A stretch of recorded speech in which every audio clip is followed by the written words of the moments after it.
Hi guys, it's me, Jam. I just woke up from my nap because it was a really extensive event this morning that I even got my first ambush interview from the media of Iloilo. Thank you so much for that. I'm not really sure if I get to see those interviews because there were quite a lot of them and it was ambush and I loved it. Let me just clarify a few things. Number one, I don't have enemies. For somebody to be my enemy, it would mean that we are of the same level. But since I really am not of the same level as the people who don't like me, so I don't have them. Second, for those of you who assume that I am updated with what is happening, I am not. I just found out last night and this morning that somebody from Iloilo had been sued. My first reaction was face the case, find a good lawyer. Diba? Because that's what you get when you lie. You get sued. Well, to be fair, I know what it feels like to be sued because I was sued too. But then again, since I didn't lie, it got dismissed. That's the difference. If you didn't lie, then you don't have a problem with that. You just have to face it. And not just face it, you must be able to make or give proof that all of what you are saying is true. But then again, if you're a fake news peddler, then that's the problem. Because fake news peddlers need to be penalized. Let me just clarify. You are not being silenced for telling the truth. You are being silenced because you're a liar. And that's what liars deserve. They deserve to rest in peace. They deserve to be silent. Kasi natatawa ako when people tell me to shut up. No, no, no, no, no. I will continue speaking because I tell the truth. You should stop talking if all that come out of your mouth is shit and lies. So that's the difference. And yes, that's what I found out last night. A video was sent to me na yun nga, she was sued. Then by all means, face your case. Get a good lawyer. Diba? Second, with regard to me being here in Iloilo, one of the media personnel asked me, oh, did you hear that you were persona non grata? I said, okay, well, first of all, what is the grounds of me being issued that by supposedly the city government of Iloilo? I'd like to see what grounds so that my lawyer could review it because I did not say anything about Iloilo City. That wasn't previously published. Okay? To be fair, I've never been here. Actually, it's my second time. This is the first time that I was actually invited by the Presidential Communications Office. That's why I said last night when I arrived, it's a full circle moment because that's also what I said before. That I would only visit Iloilo City if it is within the capacity of either being invited by the president himself or something into which I would be helping him. So, full circle moment, and it really happened. I actually made this pronouncement. I think it was in 2020. Yeah, around the same time the issue with Rubia came out. Guys, like what I said in my interviews, guys, mag-move on na tayo, 2026 na. Ano naman kayo? Naka-lose na ako ng 50 pounds, nawala na ako ng asawa, single as a Pringle na ako ulit, tas yun pala ng issue nyo, yun pa, wag ganun, mag-move on na tayo, me. I got so surprised and happy because last night, when I arrived, ang ganda pala ng airport nyo, ang laki pala ng airport nyo, ma. May panaiya ang peg. And then yun, I got so surprised. It was so clean. And then I got there. And then natawa lang ako because of the language barrier that I didn't really know where to get picked up by the Grab. Pero yun pala, dun pala sa Bay 2, paglabas mo pa talaga ng airport. And then yun, I got to my hotel. So I did the event this morning and I loved it. I met all of the media personnel of Iloilo. And yun nga, they did ambush interview. Diyos ko, Lord. Grabe naman kayo. I love it. Ang ganda ng mga sagutan ko doon, very Miss Universe. And then I took a nap. And I just woke up. And then I received messages from the gays. Obviously, the gays will lure me out of bed because I need outfits because I have events tomorrow during the day and night. I am going to attend the Panay News events.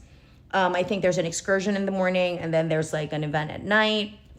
So I'm doing that with Secretary Dave Gomez and USEC Claire Castro. Let me also just talk about briefly that, I got invited to this because I don't lie. Number one. Number two, you get invited to these things if you are actually credible with the shit that you say. I want to be clear, I do not work for the Presidential Communications Office. I don't. But I would not pass up the opportunity to be invited to cover about it, to have an opinion about it, to talk about things that are very important to all of us. And let me reiterate, okay? Fake news peddlers will be sued. You are not being silenced, okay? That when you supposedly tell the truth, because when you lie a lot, you deserve to be penalized. Because of course, liars deserve that. Because alam nyo guys, you can have an opinion. We all are entitled to an opinion. But remember, an opinion must be derived from experience and the truth. Kayo kasi gumagawa-gawa na kayo ng istorya para kayong writer.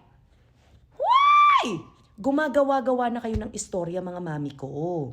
Hindi na yan opinion. Bakak na yan. Lie. Sinungaling ka, bi.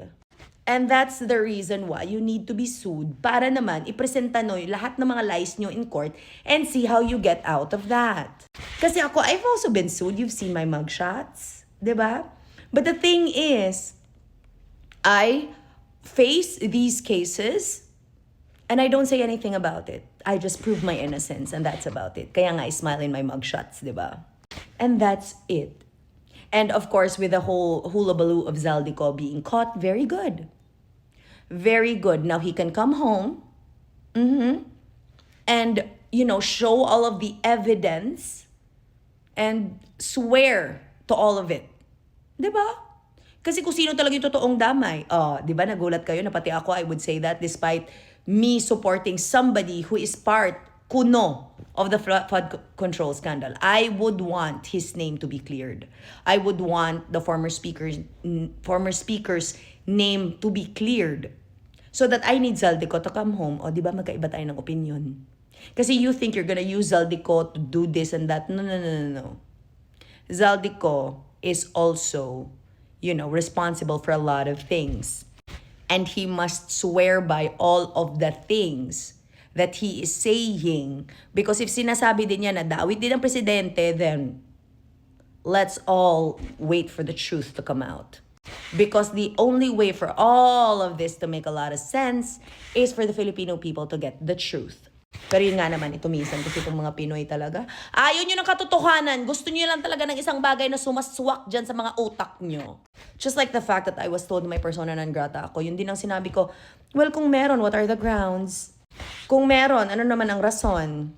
And sabi ko, wala naman akong personal na galit sa mga tao sa Iloilo. Actually, I got so much warm welcome. I went to the Western Visayas State University admin building today because I thought that the event was there. And they were so kind enough to tell me that it wasn't. And they even helped me get to the DepDev office, which used to be the NEDA office. But it has like an NBI outside across the sea. Ang ganda pa. Ang ganda! And then yun, ginising ako ng mga bading this afternoon. Maghahanap pa kami ng outfits. Maghahanap ako ng batchoy at saka baka baby boy. Hoy!